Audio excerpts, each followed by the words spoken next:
220 number ہے لفظ کا، اور یہ ہے ڈیزرٹ، DESERT، صحرا، ریگستان۔ اونٹ کو صحرا کا جہاز بھی کہتے ہیں، اونٹ کو صحرائی جہاز بھی کہا جاتا ہے، اور کیونکہ اس کے پاؤں چپٹے ہوتے ہیں اور ریت کے اندر دھنستے نہیں ہیں، دوسرے جانوروں کے پاؤں ریت کے اندر دھنستے ہیں، جس کی وجہ سے اونٹ تو آسانی سے چل سکتا ہے صحرا پر یا ریگستان پر۔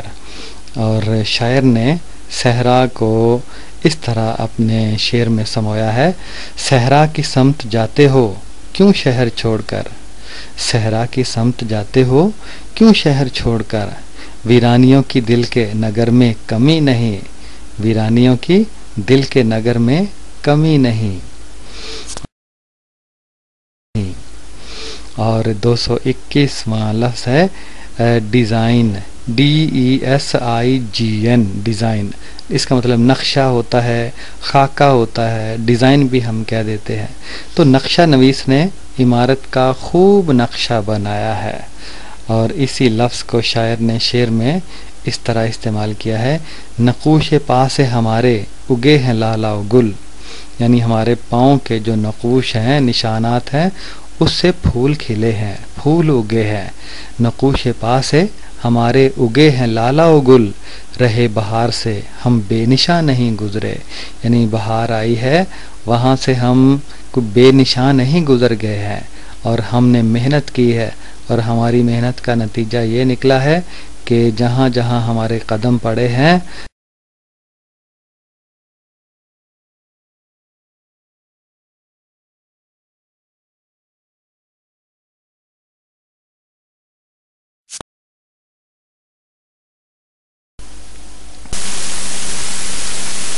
اس کے بعد 222واں لفظ ہے ڈیویلپ، DEVELOP۔ اس کا مطلب ہوتا ہے مکمل بنانا، تعمیر کرنا، ترقیاتی کام کرنا۔ فلموں وغیرہ کی ڈیولپمنٹ میں فلمیں ڈیولپ کرنا یعنی مکمل کرنا دھو دھا کر۔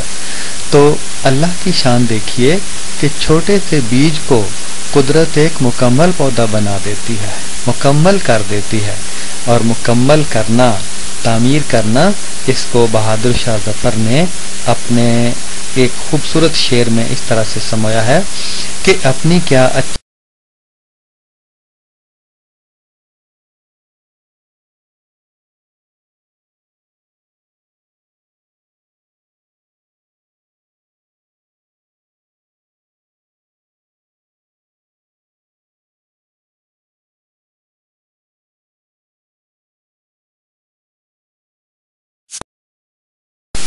اور اگلا لفظ ہے 223واں، ڈیویلپ سے ہی نکلا ہے، ڈیولپمنٹ، DEVELOPMENT۔ ڈیولپمنٹ کا مطلب ترقی ہوتا ہے، نشو و نما، نمو یا بڑھوتری وغیرہ۔ افسوس کہ پاکستان ترقی یافتہ ممالک کی صف میں ابھی تک شامل نہیں ہو سکا۔ اتنی طاقت بھی ہم بن گئے ہیں، لیکن سخت افسوس ہے کہ ہماری قیادت ہمیں ایسی نہیں مل سکی جو لوگوں کو ایک قوم کے سانچے میں ڈھالے تاکہ ہم بھی ترقی یافتہ ممالک کی صف میں شامل ہو سکیں۔ اور اسی نمو کے لفظ کو سید گلزار بخاری نے شعر کے سانچے میں اس طرح ڈھالا ہے کہ مسلسل بارشیں بھی سبزہ و گل لا نہیں سکتی، مسلسل بارشیں بھی سبزہ و گل لا نہیں سکتی، زمین جب بے نمو ہو آسماں سے کچھ نہیں ہوتا۔ جب زمین ہی بنجر ہو، زمین میں ہی نمو کی صلاحیت نہ ہو، تو اس وقت بارشیں بھی کچھ نہیں کرتے۔ کہنے کا مطلب یہ ہے کہ انسانوں کی صلاحیتیں جتنی مرضی ہوں، لیکن جب ان کو باہر نکالنے کا کوئی طریقہ نہیں ہوگا، قوم نہیں بنے گی، قیادت فراہم نہیں ہوگی، تو اس وقت کوئی قوم ترقی نہیں کر سکتی۔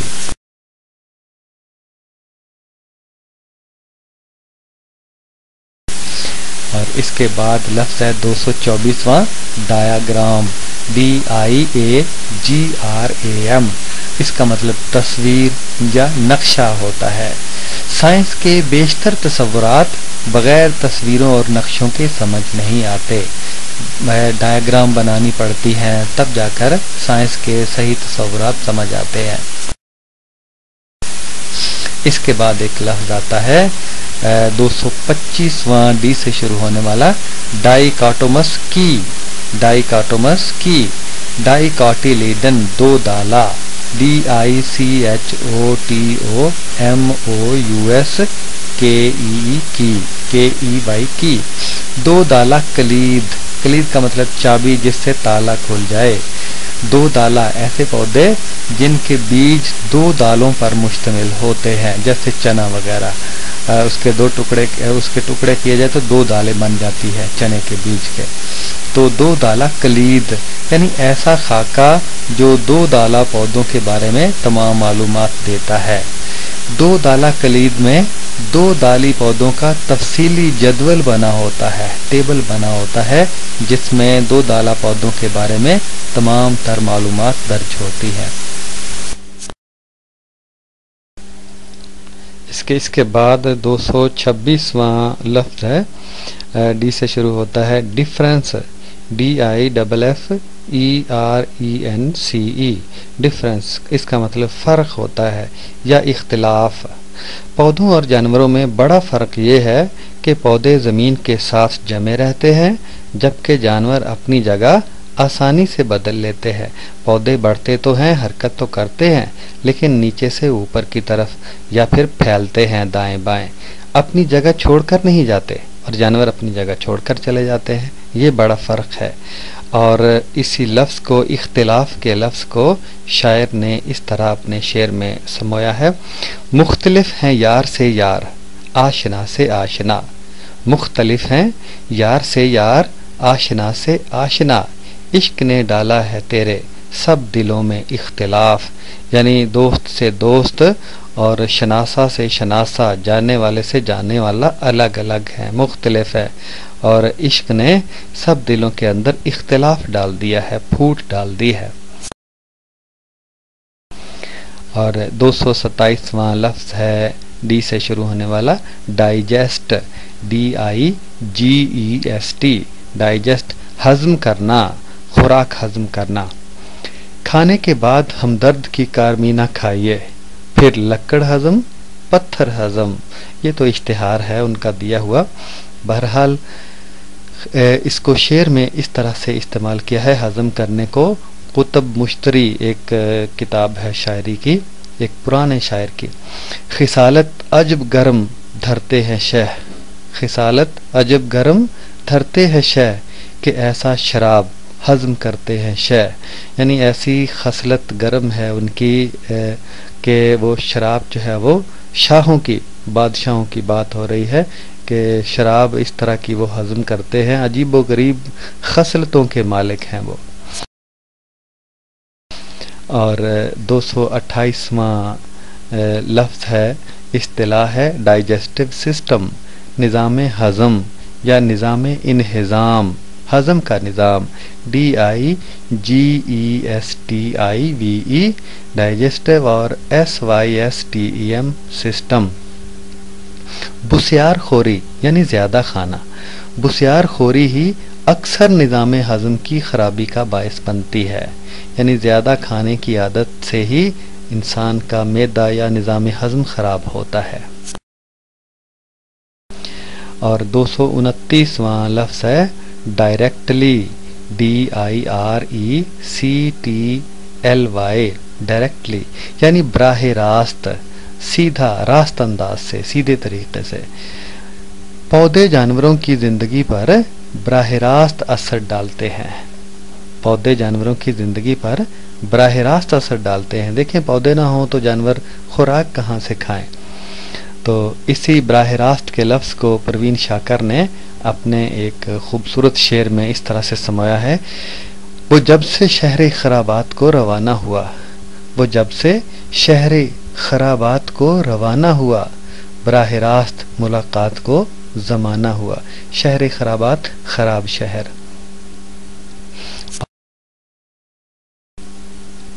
اور 230واں لفظ ہے 230ویں اصطلاح ہے ڈی سے شروع ہونے والی، ڈس اپیئرنگ ٹریٹ، DISAPPEARING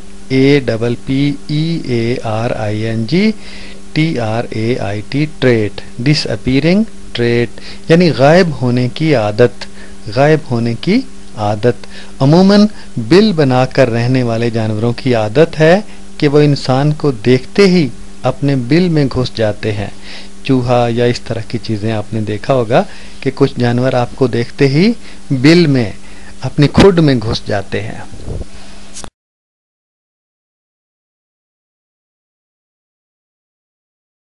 اور لفظ ہے اگلا 231واں ڈی سے شروع ہونے والا، ڈسکس، DISCUSS، بحث کرنا، بات چیت کرنا۔ عمومی طور پر کسی سائنسی موضوع کی تعریف کے بعد ہم اس پر سیر حاصل بحث کرتے ہیں، سائنسی موضوع پر سیر حاصل بحث کرتے ہیں، رج کے بحث کرتے ہیں۔ اور بات چیت کرنے کو شاعر نے شعر کے اندر اس طرح سے سمویا ہے کہ اب آئے ہو تو نہ رخصت کی بات چیت چلے، اب آئے ہو تو نہ رخصت کی بات چیت چلے، خدا کے واسطے جاتے ہیں ہوش آئے ہوئے۔ یعنی اب تم آئے ہو اور ابھی رخصت کی بات مت کرو، تمہارے آنے سے جو ہوش ہمارے آئے ہوئے تھے وہ بھی چلے جاتے ہیں۔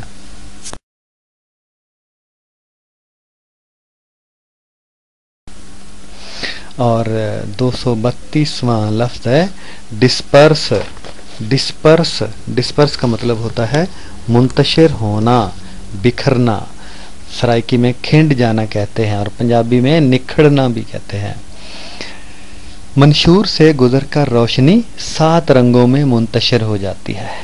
منشور شیشے کا بنا ہوا ایک پرزہ ہوتا ہے، شیشے کی بنی ہوئی ایک ساخت ہوتی ہے جس میں سے اگر سفید روشنی گزرے تو 7 رنگوں میں منتشر ہو جاتی ہے، بکھر جاتی ہے، 7 رنگوں کی پٹی بن جاتی ہے آگے۔ اور اسی لفظ کو، بکھرنے کے لفظ کو شاعر نے اس طرح سے استعمال کیا ہے، بکھر ہم یوں گئے سب مرد اور زن، بکھر ہم یوں گئے سب مرد اور زن کہ جاوے ٹوٹ جوں جھاڑو کا بندھن۔ ہم اس طرح سے مرد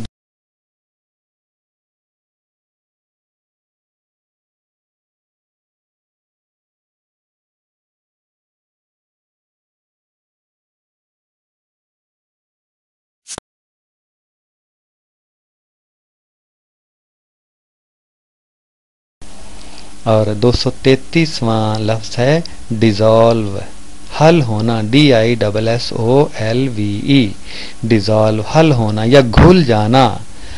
پنجابی چ آپ کہہ دینا گھول دینا کسی شے نو۔ تو آئینی مرکبات یعنی نمک وغیرہ، آئینی مرکبات آئینی محلول یعنی پانی وغیرہ میں ہی حل ہوتے ہیں، آئینی مرکبات میں ہی حل ہوتے ہیں، اور غیر آئینی مرکبات غیر آئینی مرکبات میں ہی حل ہوتے ہیں۔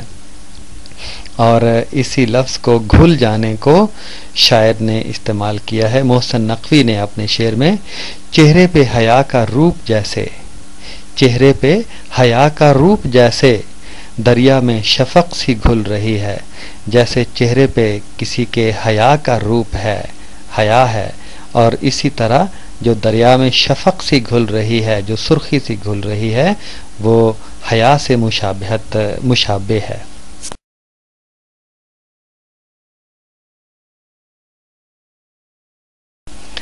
اور 234واں لفظ ہے ڈسٹینس، فاصلہ، DISTANCE، ڈسٹینس، فاصلہ، پندھ پنجابی چ، سرائکی میں پینڈا پنجابی چ آپ کہہ دینے ہیں، یا دوری بھی۔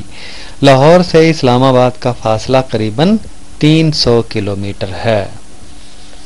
اور اس کے بعد اسی کو فاصلے کو اس طرح سے شعر میں استعمال کیا گیا ہے کہ اس نے دوری کو، دور کو، کب تک آ کر تنہا بیٹھا کاغ سنیہے بھیجوں، کب تک آ کر تنہا بیٹھا کاغ سنیہے بھیجوں، کب تک دور رہے گی منزل سانول موڑ مہار۔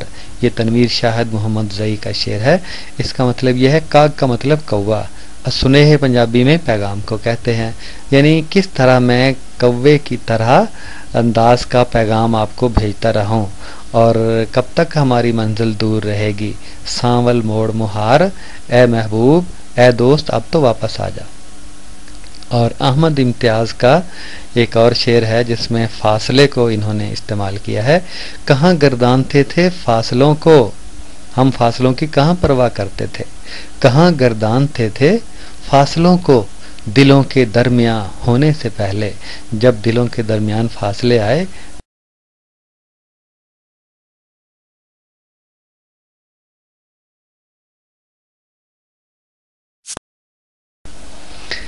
اور 235واں لفظ ہے ڈی سے شروع ہونے والا، ڈسٹنکٹیو، ڈسٹنکٹیو، DISTINCTIVE،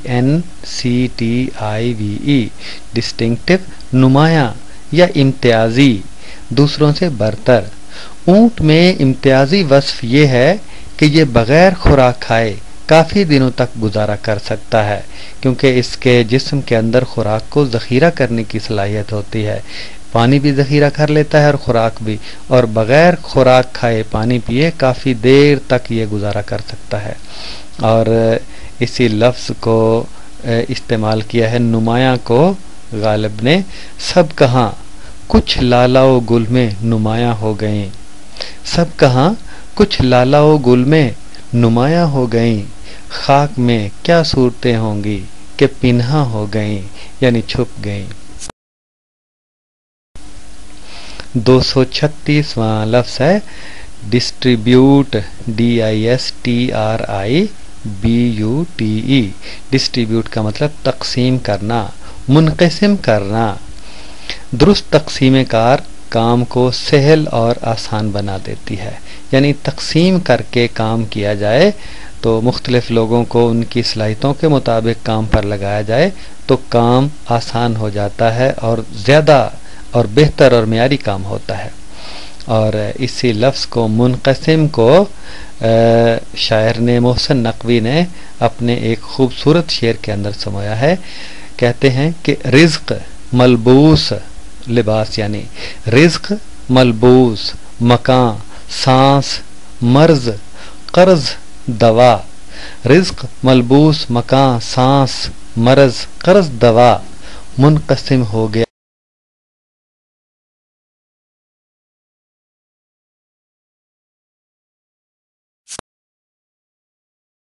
اور 237واں لفظ ہے ڈسٹرب، DISTURB،